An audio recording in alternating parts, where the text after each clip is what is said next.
All right, well, we are here today to talk about essentially writing efficient algorithms is one way to think about it. And of course, a very special guest, Stefan T. Lauwawade. You've all met him before.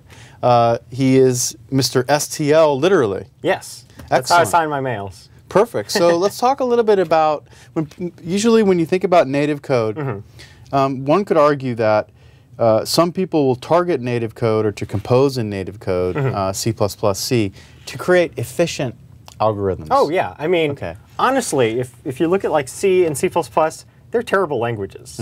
They're in fact so terrible that no one would use them if they weren't so darned effective at what they do. They're fast and they allow the creation of extremely large programs with very good abstractions. So in order to get to that efficiency and the ability to write really, really large programs that don't fall over, that's why we all put up with, you know, C and C++'s quirks that we're all so used to. I mean, otherwise, why would we be using these languages? I don't know. So that's sort of their niche. Cool. Yeah. And so let's talk about, and I'm going to probably just want to hand this off to you, and then you can teach us today maybe some of the, you know, core things you've done over the past couple months or 6 months or whatever. More like a couple years. Couple years, where you had to really kind of get things as efficient as possible and really kind of think about your algorithms a little bit more deeply than perhaps some will do just to bust out a web page or a line of business app in a quick amount of time using really good tools, but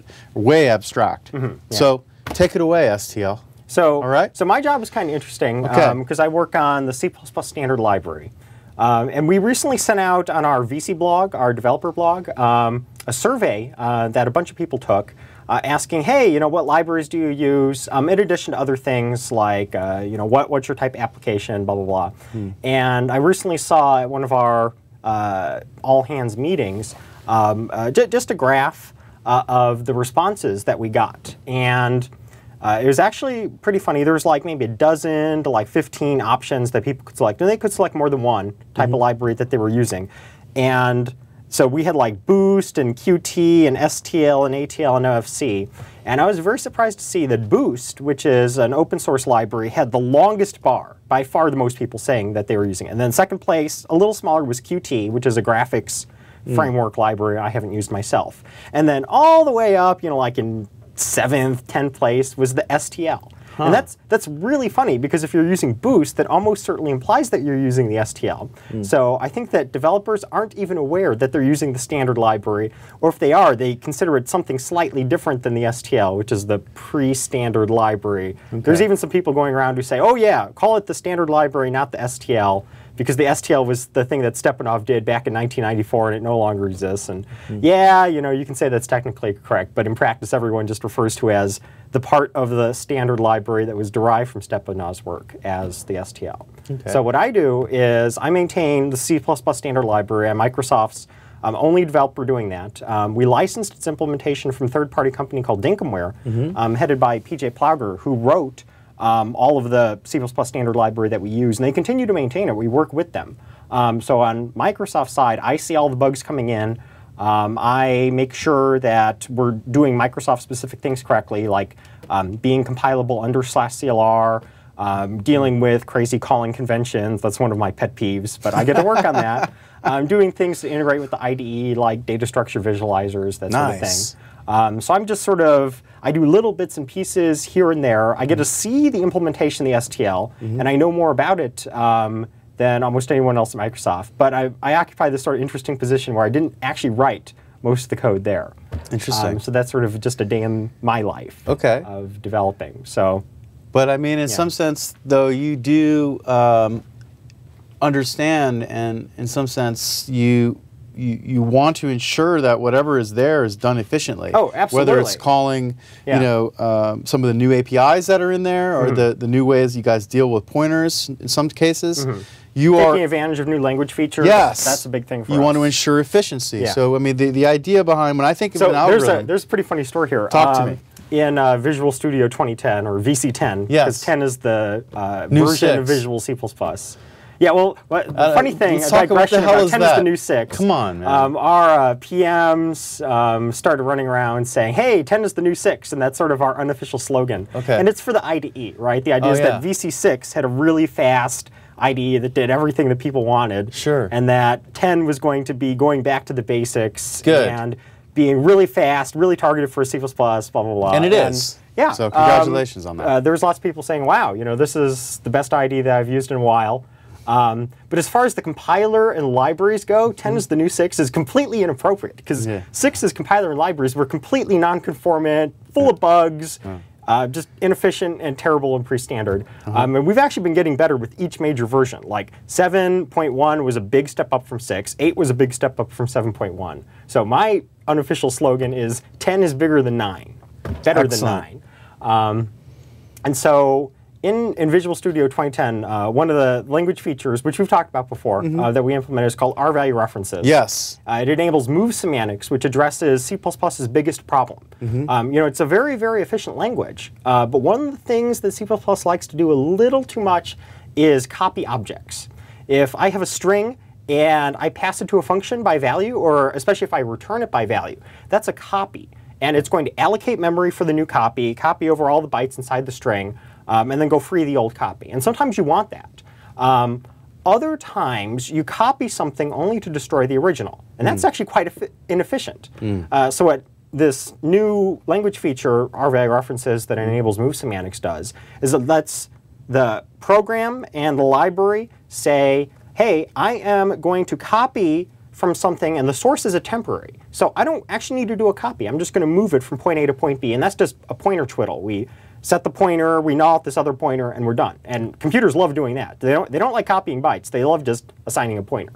And that can make things very efficient. So recently, in fact, just this weekend, I saw a post on the Boost mailing list. A developer said that they're working on their employer does something for 4G mobile applications where they're using one of the Boost geometry libraries to figure out the coverage patterns of cell phone antennas and optimize their beam patterns to get the greatest amount of coverage. And so they're using this Boost geometry library, and then they upgraded. They usually build with Visual Studio 2008. They upgraded to 2010. And they saw a 900% performance improvement. Yeah, and the funny thing was, they actually said in this mail that everyone in the office was completely baffled and couldn't explain it, and the algorithm was still correct. So it's not like we were just saying, oh, the result is 0 and just throwing everything on the floor. We were doing everything correctly, and it was 900% faster.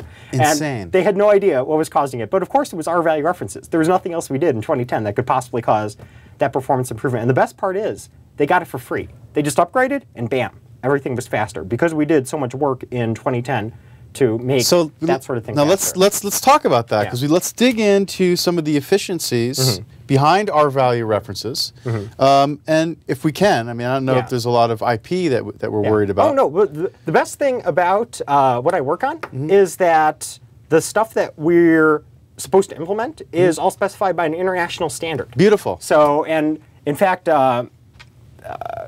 not only that, but many of the implementations of things that we do are obvious. And the best part is we ship all of our code in headers. There's like some of the floating point stuff we do in the CRT is source files that are compiled into objects. You wouldn't want to look at that anyways. But like all the algorithms, the headers, like when you include algorithm.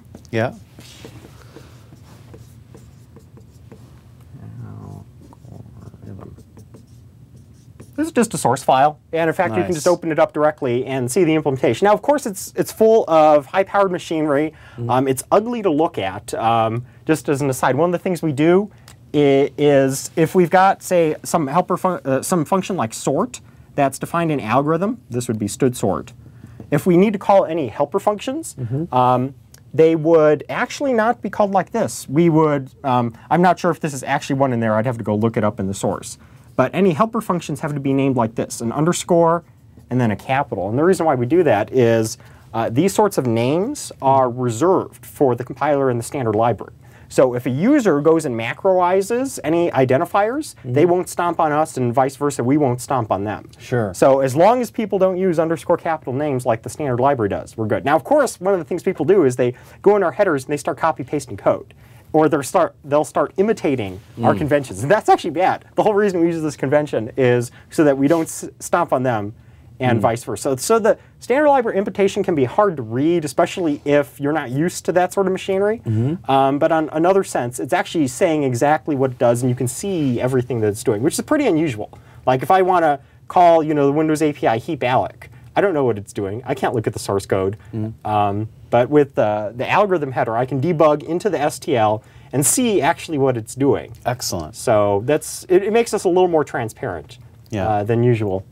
Perfect. And so the cool thing about the STL, Standard Template Library, is that it has not only a ton of algorithms in this header algorithm, which says what it does, but also a ton of data structures. What I like to say is that the STL has thought longer and more deeply about data structures and algorithms than basically any other library you're going to see in any other standard library that comes with any other language. Okay. In fact, it's so overwhelming to new programmers sometimes that they're just paralyzed by choice. And I mean, this is a reasonable thing to do. Like, when you're shopping for a new computer or a new cell phone or something, and you see like 100 options, you're like, I don't know which one to pick. And if you're looking for an algorithm or data structure, and you see literally over 100 different types of algorithms and 10 different types of data structures, you'd be like, I don't know which one's right for my application. So it does take a little learning, a little time to get used to just the diversity of choices that the STL offers. Sure. Because in other languages, it's like, hey, you're going to have a dictionary, and you can have a dictionary, and that's it. You can have any color you like so long as it's black. With the STL, you can have any color you want, including like plaid. Okay.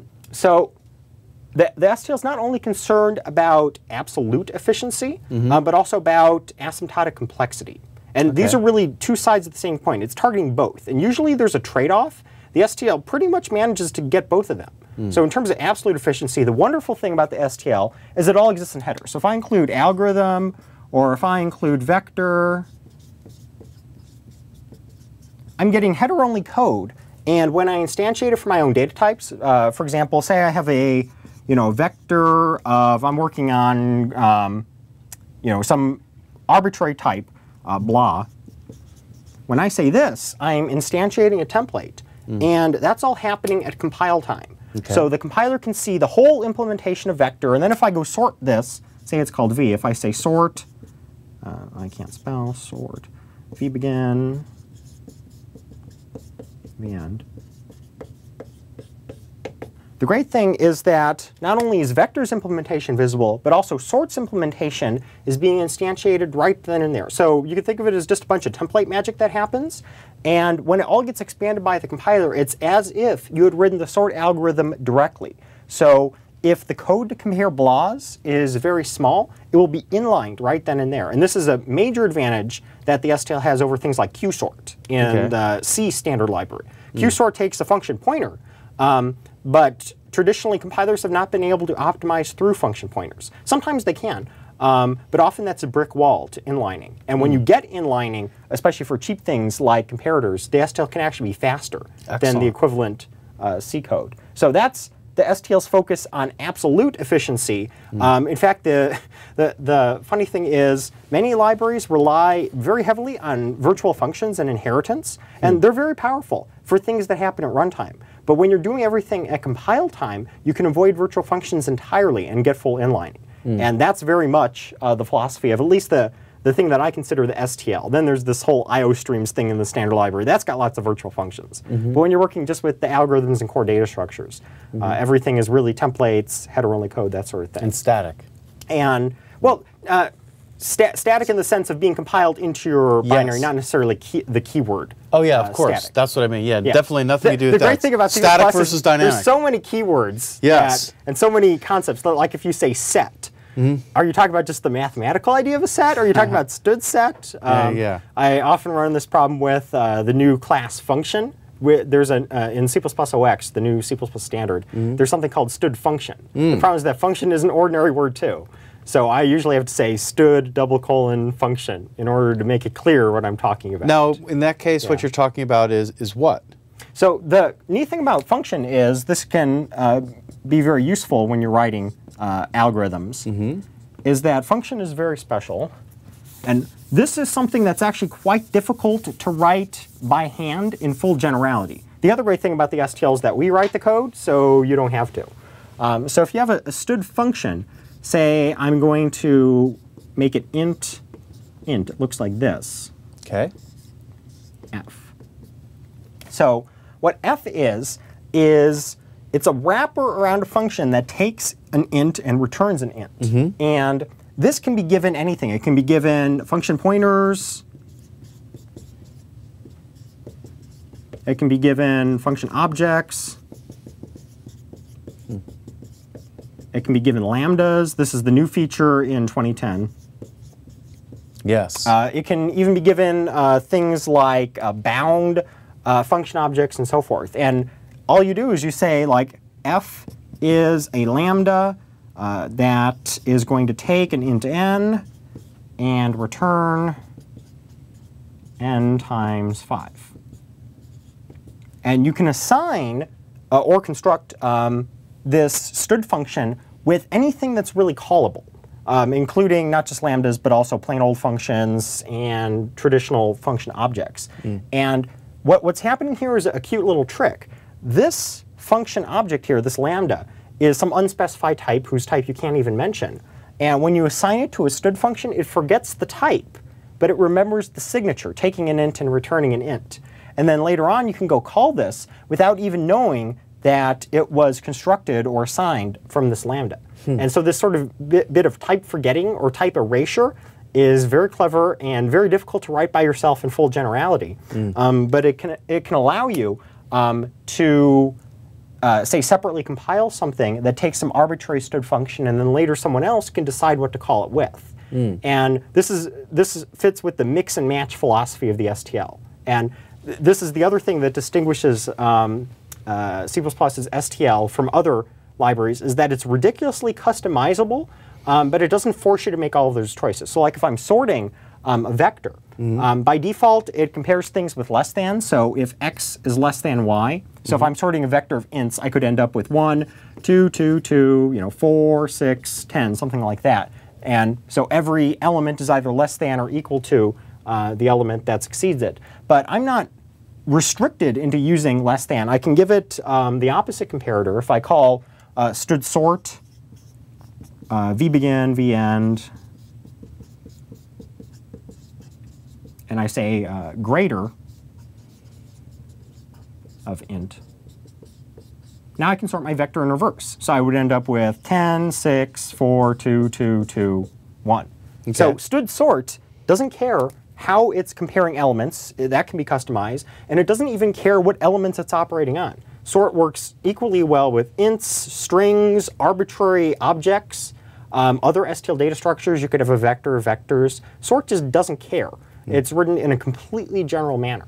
And it's also efficient even if you're working with things like vectors or strings, as long as they participate in move semantics now with 2010. Previously, we had some hacks, which I won't go into. Not really hacks, but sort of workarounds that were brittle and not completely general. And in 2010, that's all removed, replaced with move semantics. And now we can take advantage of that, even if it's a user-defined type, as long as you give it a move constructor and a move assignment operator. So is sort taking advantage of the R-value reference? It is, internally. So if you look at what sort has to do, say I start off with a vector. So if I've got a vector v, v really contains 3 pointers.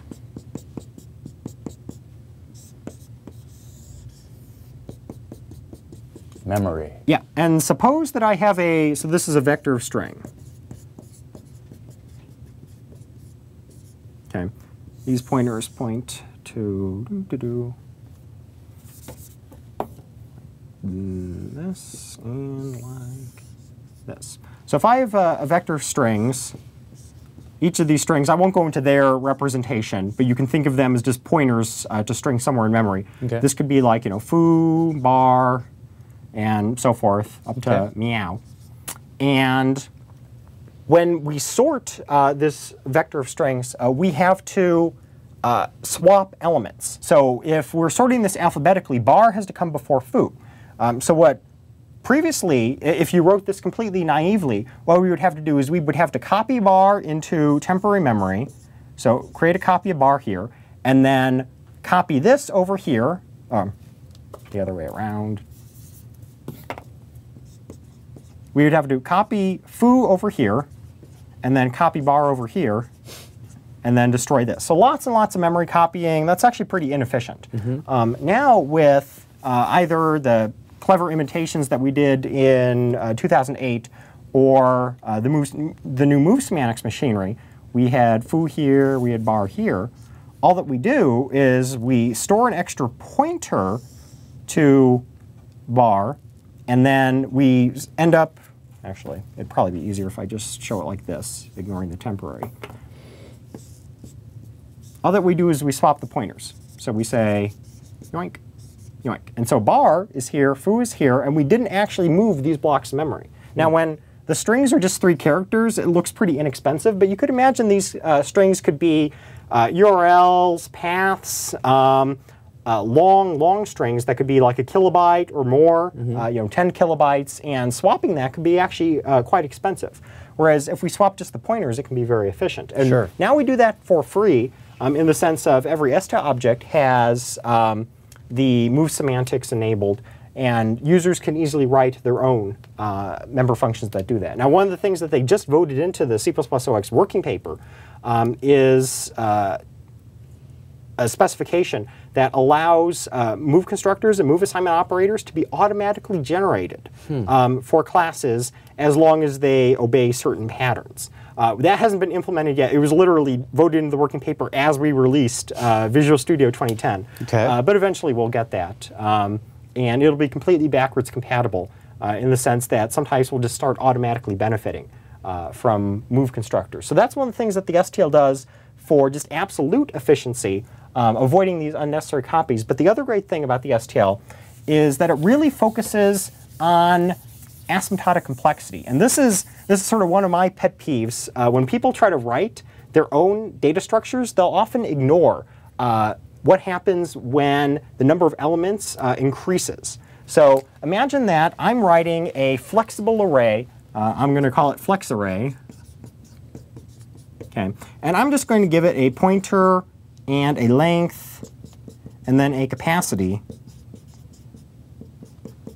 So if I am constructed, say, with 100 elements, then so the length of this is 100.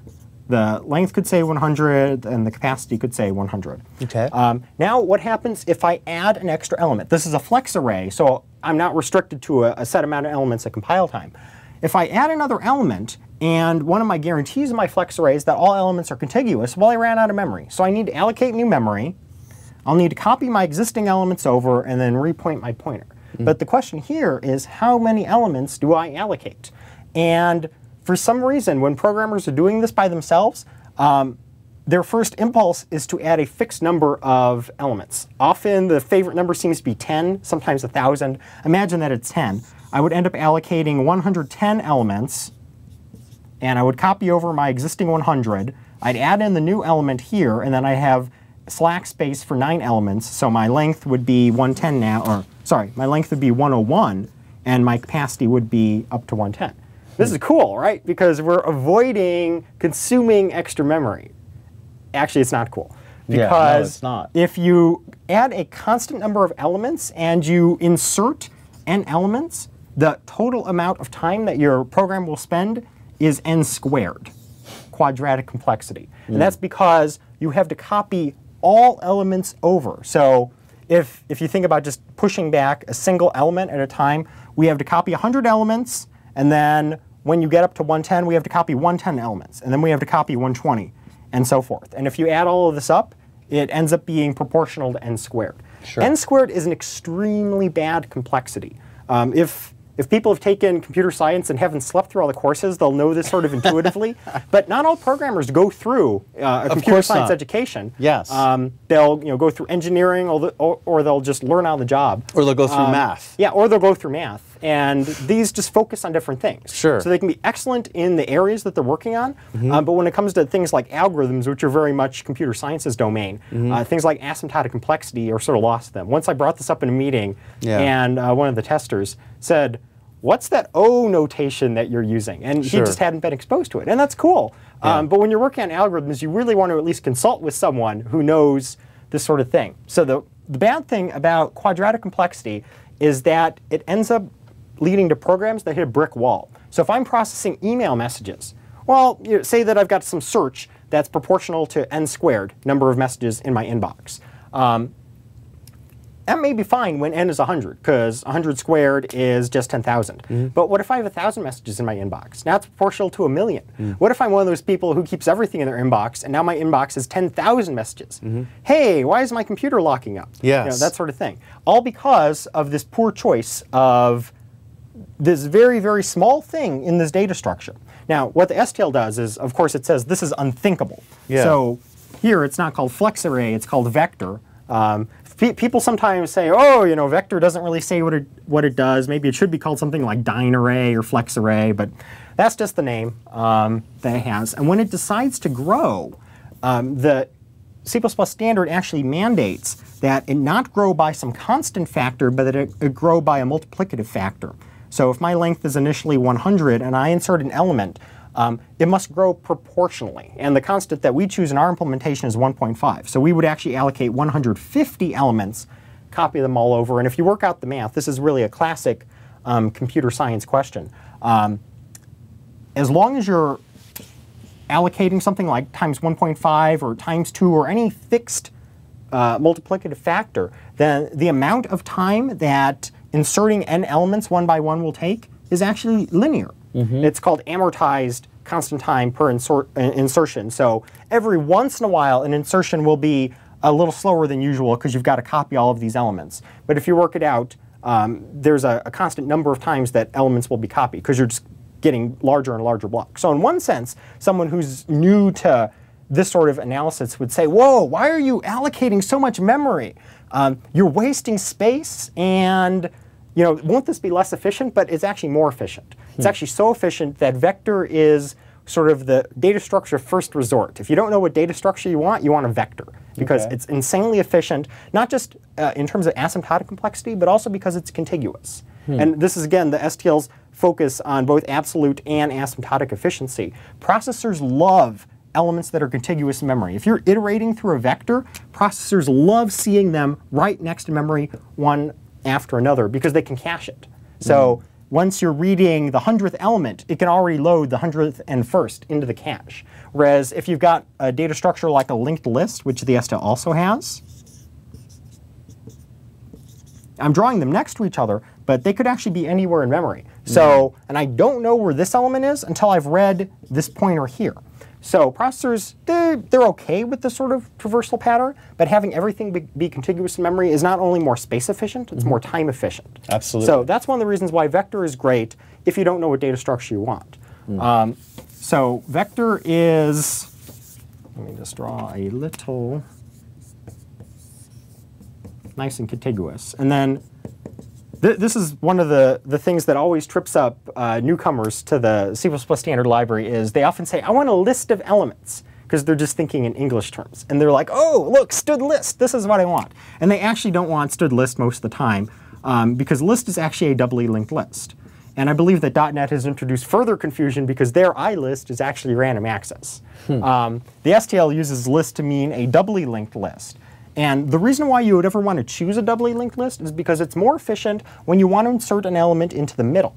So if I'm inserting an element into the middle of a vector, this is often not very good in terms of asymptotic complexity, because in order to keep everything contiguous, I need to move all the elements from the midpoint to the end of the vector down by 1 and then insert my new element. So if I'm doing that a lot, I could get back quadratic complexity. That's bad. Whereas with list, if I want to insert an element in the middle, all I do is I allocate a new node, I do some pointer surgery to graft it in here, and none of the other elements change.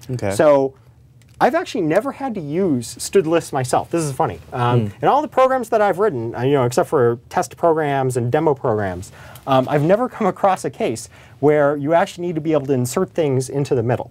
But if you do, std_list is there, and it works with the rest of the STL algorithms. And then there's an oddball data structure called DEC that I won't go into. But what it supports is, it's a doubly ended queue. And it supports not only random access, so I can access the fifth element here if I want, but I can push things not only to the back, which Vector supports, but also on the front. This is actually a very clever data structure. And I've used it once or twice. When you need to do something like push things to the front and then yet random access things inside. List supports not only insertions in the middle, but insertions to the front and back. You just add new nodes. But it's not random access. If I want to find the fifth element in a list, I can't do that efficiently without stepping. DEC is sort of a hybrid between vector and list, and it can be pretty useful. The other sort of workhorses of the STL are set and map. Map is an excellent data structure, and the only unfortunate thing is that it doesn't have hash in the name. Programmers coming from other languages often say, I want a hash table, because that's what their old languages support. The STL's associative container is actually not powered by hashes. So if I have a map, say from int to string, I can say m of 5 equals meow. I do love cats. And then m of 6 equals cat. This looks very much like usage in other languages, but what this is actually constructing is a tree. So it's a binary tree.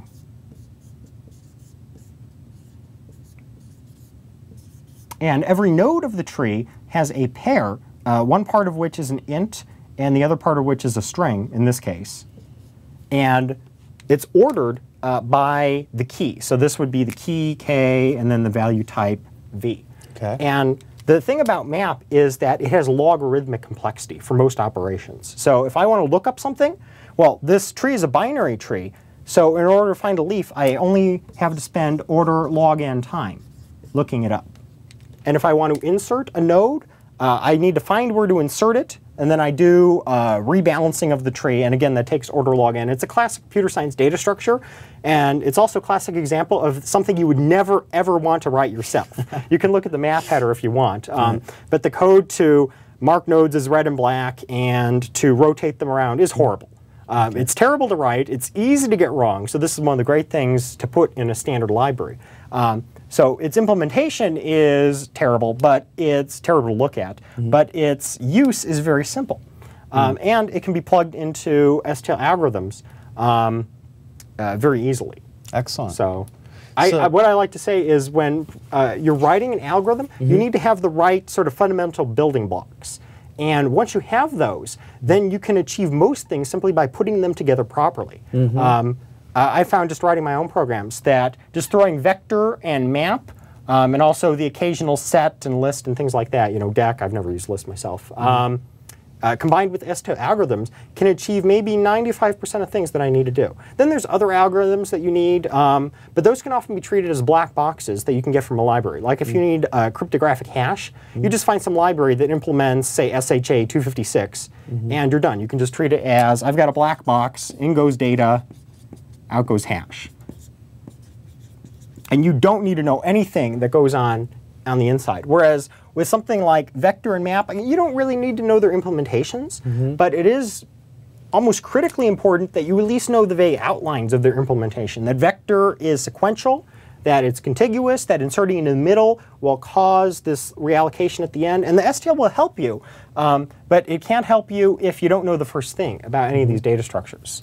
So let's talk really briefly about, in this world that we live in with the approaching many-core doomsday, which of course it's not a doomsday, I mean obviously. Yeah. But what data structure would you use to take advantage of 12 cores simultaneously to operate on some, or have like a flexible array that you're operating on? Well, one of the things that are, so we've got all these acronyms. There's the Parallel Computing Platform that consists of the concurrency runtime, or concert, and the parallel patterns library, which I pronounce people and no one else seems to. And one of the things about the parallel patterns library is not only do they have parallel algorithms like parallel for, and parallel for each and things like that, but they also come with a couple of data structures called concurrent vector, and I believe concurrent queue, but concurrent vector is the interesting one that I've used. So one of the things about the STL is it provides what I call the usual thread safety guarantee. So if I have a std vector somewhere in memory, you know, this is just a triple of pointers that points to stuff. And one of the things I can do is I can have multiple threads simultaneously read this vector. So if I just want to say I want the element at via 5, I want the vector size, these are all reads. They don't modify the data structure in any way. So it's completely safe for multiple threads to be doing this simultaneously. But if I have a single thread that could potentially modify this, say a v pushback, then it is unsafe for any other thread to be reading or writing that vector. They could end up seeing the vector in a temporarily inconsistent state, or doing multiple writes to a single vector could end up crashing the program. And I call this the usual thread safety guarantee because it's sort of the guarantee that you get for free. Vector doesn't contain any locks whatsoever in release mode. And when data structures don't contain locks, this is what you get. And you certainly wouldn't want every member function, every operation on the vector to be locked, because not only would that be a horrible waste of time, but it also wouldn't get you correctness. Usually your locks need to be above the level of individual member function calls. So vector is very good for single-threaded programs and for programs where they may be multi-threaded, but you don't have multiple threads partying on a single data structure. When you do, you either need to take locks or you need to resort to a data structure that is meant for concurrency, and concurrent vector is one of those. So the big thing that concurrent vector does not guarantee is it doesn't guarantee contiguity. What it looks like, and this implementation was actually explained to me by one of the Concert developers, is that it actually looks like a list of, it actually kind of resembles DEC. So this might contain 2 elements, this might contain 4. So it is flexible, but as it adds more and more space, it's simply allocating new blocks of memory. And these are all disjoint. So you can't get, if you have a concurrent vector, you're not guaranteed that address address v0 plus 5 equals address via 5. This is true for std vector, but it's not true for concurrent vector, because they could be in these different chunks. But in exchange for giving up the guarantee of contiguity, which also decreases a little performance as you're just iterating straight through, you gain a new guarantee, and that's it's OK for multiple threads to be simultaneously pushing back different data. So if I have thread A that's potentially pushing back some elements, I could have thread B also pushing back some elements, and I'll get them in some unspecified order. So I could get A and B, or I could get, you know, a B and then A. But they're not going to corrupt the data structure. And then once all my threads are done, I can read the data structure straight through and sort it or whatever I want. Now, of course, I'm saying threads, but when you're using Concert and People, you really aren't thinking in terms of threads. You're thinking in terms of tasks and parallel algorithms like parallel for Absolutely. Underneath the covers, it's all implemented by threads. Course. That's a convenient thing to talk about. But you're actually working at a very high level. So and this complements the STL, because not only are the algorithms imitating the STL, but they can also be used with STL objects, and especially with lambdas. So they all sort of fit together. Lambdas work with both the parallel patterns library and with the STL. So if you're used to using them in one, you can pretty easily switch over to using them with another. And they're working in separate domains. You certainly wouldn't want to use a concurrent vector for everything that you're doing, because it doesn't support operations like insertion, or sorry, erasure in the middle, and that sort of thing in a thread-safe manner. Whereas if you're using a std vector, then you can erase in the middle as long as you're aware that you can't do that simultaneously on other threads. So let me ask you a question. I mean, what if somebody, maybe naively created using a parallel for each, updating of standard vector, and not a concurrent vector? Parallel for each is OK on a std vector. So concurrent vectors needed when you've got multiple threads that are generating results and you need to collect them all. You could also use a combinable, but concurrent vector often tends to be very convenient. The thing about parallel for each is I could say parallel for each on a stood vector. Yep. And it's got a bunch of elements. What parallel for each will do is we'll parcel out chunks of the vector to different tasks, operating potentially on different threads, different cores, but they're all going to be operating on different parts of the vector. So imagine that I've got a quad core, and the parallel patterns library decides that other stuff is going on, so I can use 3 of the cores right now. It would chop this vector up in thirds, and the first third of the vector would all be processed, element by element, and the second third and the other third. But because it's not resizing the data structure, it's only operating on individual elements, this is completely safe. So as long as the operation that I'm doing doesn't access any sort of global state or static state, it's perfectly okay for me to be operating on this element A and this element B and this element C simultaneously. The vector doesn't care. It's over here, it's a triple of pointers, it's not being modified in any way.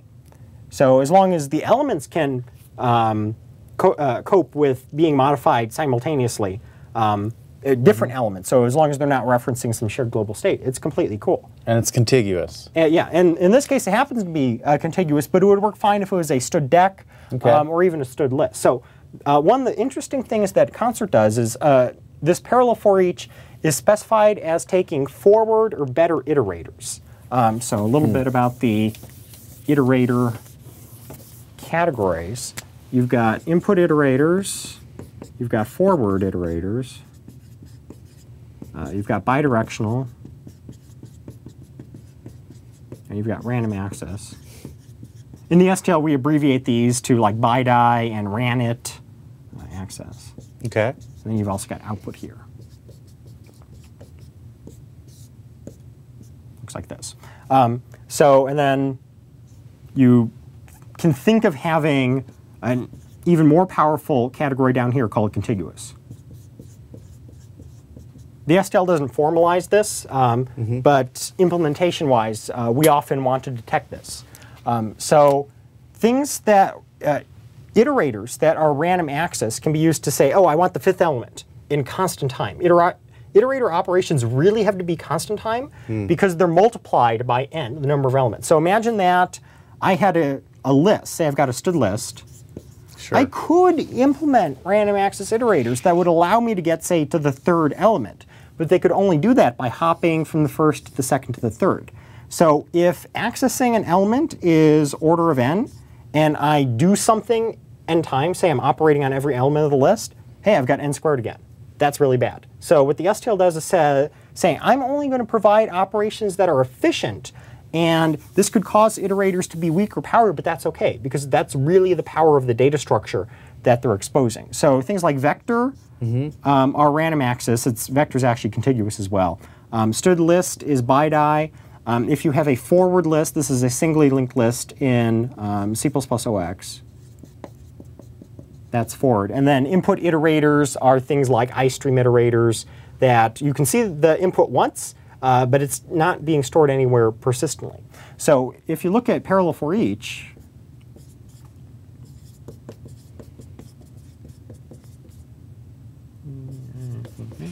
it's specified as taking forward iterators, because if I have a singly linked list like this, I can chop this up. Okay. Now, what parallel for each does internally is it recognizes when you're giving it something like a vector. So if I've got a vector that's nice and contiguous, parallel for each can split this up in constant time. Say I detect that, oh, I can use 4 cores. I can say I want, and say the vector is 100 elements. I'm going to pass iterators corresponding to location 0, 25, 50, and 75 all the way up to 100. And I can get iterators to these. I can query the data structure size in constant time, and then I can get iterators at these specific locations in constant time as well.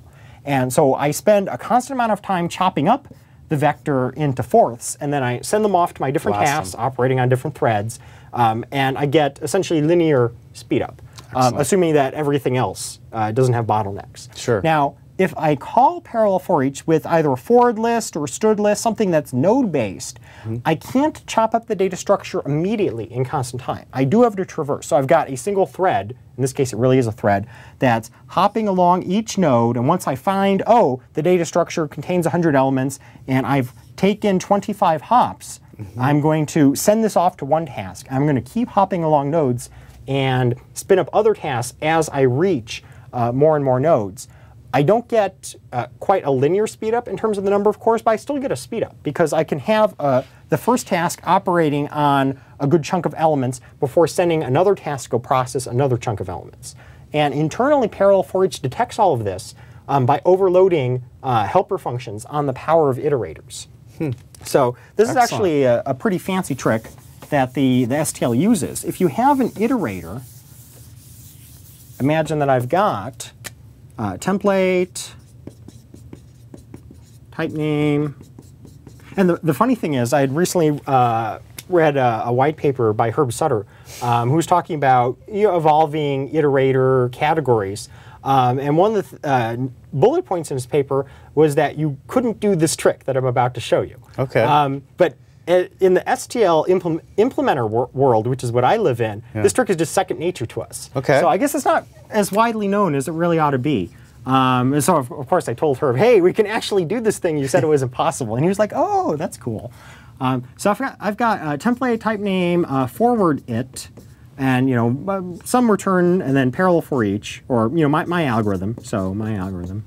Okay. And this will be the final thing that we jump into. Okay. That takes forward it first, forward it last. So if I'm just writing this naively, the only operations that I can do on these forward iterators are increment them, dereference them, compare them, do a couple other things. But if I'm in here, I can't say pre-decrement first, because that would be attempting to go to a previous element, and forward iterators only let you go forward. I certainly can't say something like first plus n. So these are both no. But what if I have two implementations of an algorithm? One that works for forward iterators, and one that's more efficient for either bidirectional or random access iterators. And a good example of this is partition. Imagine that I've got a sequence of elements, say, 1, 2, 3, 4, 5, 6, 7. And I want to partition all of the odd numbers before all of the even numbers. Well, if I have bidirectional iterators, I can do this with n over 2 swaps. And this is actual n over 2, not asymptotic. By having one iterator start at the beginning, having one iterator start at the end, and they simply swap when they detect that they have an element that doesn't belong where it is. Okay. And it turns out, and this is actually implemented in the STL, I'm just using it as an example. It turns out that works as long as you have a bidirectional container. But if you have a forward container that looks like this, you can do it with n swap. So it's half as efficient, but it's still possible by starting two iterators at the beginning and stepping them forward, and one will get farther than the other, and they'll start swapping elements between them whenever they detect, oh, I found one that's out of place. I'm going to go swap it back to this earlier one. Cool. So it's half as efficient, but it's still possible. So if you want to implement something like that, what you do is you say, my algo, and it takes two forward iterators. And then what you do is you say, you call an internal helper function, go helper, first, last, and then you say std iterator traits, forward it, iterator category,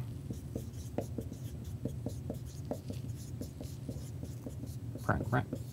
So what this does is this is a template that, given an iterator type, will return a tag, which is just an empty struct.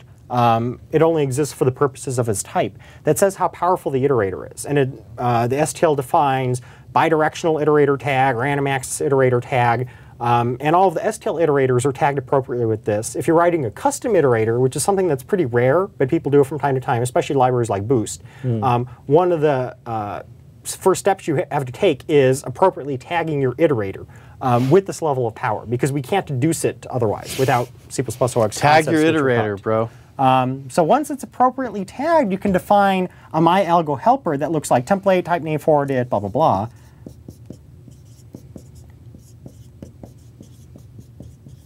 That takes forward it first, forward it last, and then something like bidirectional, I'm going to abbreviate, iterator tag. So this is a type. It's just an empty struct. I could give this parameter an actual name, but I'm not going to refer to it in any way. So I'm just going to make it a nameless parameter. This trick can also be confusing when you first see it. So then I'll implement the efficient version of my algorithm that does n over 2 swaps or whatever. And then, that's a brace. And then I'll define a second helper, myalgo helper, that again is template, type name, forward it first, forward it last, and is overloaded on forward iterator, again abbreviating, iterator tag. And this does the less efficient, but hey, it still gets done, n swaps. And what happens here is if you call this with a very powerful iterator, it's either bidirectional or random access. This template will end up turning out to be either bidirectional iterator tag or random access iterator tag, and overload resolution will kick in and call this efficient version of the algorithm. If you call it with a weaker forward iterator, then overload resolution will say, I can't actually access this one, but hey, I'm still a forward iterator, so it'll end up detecting this, and it all happens at compile time, which is very powerful. Interesting. And so this trick allows you to overload your algorithm on the most efficient possible version for whatever you're being given. And we use this everywhere in the STL, and now the Parallel Patterns library uses it as well. Excellent. So people who are writing very generic algorithms can take advantage of this. And if you don't, you can simply call STL algorithms, and they'll do all of this behind the scenes for you. Perfect. So that sort of thing is very nice. Amazing. Well, hey, thanks for coming in today and talking about this. I mean, it seems like every time we talk to you, we learn like, I don't know, 20 or 30 new things. Excellent job. And, you know, because Visual Studio 2010 was just launched, and we were, you know, we had a session down in Las Vegas. We talked about native code. So there's a lot of investment that's been made for native developers in this latest release. So there's your marketing thing. Hey, man, thank you very much. Yeah, thanks for talking. Great job.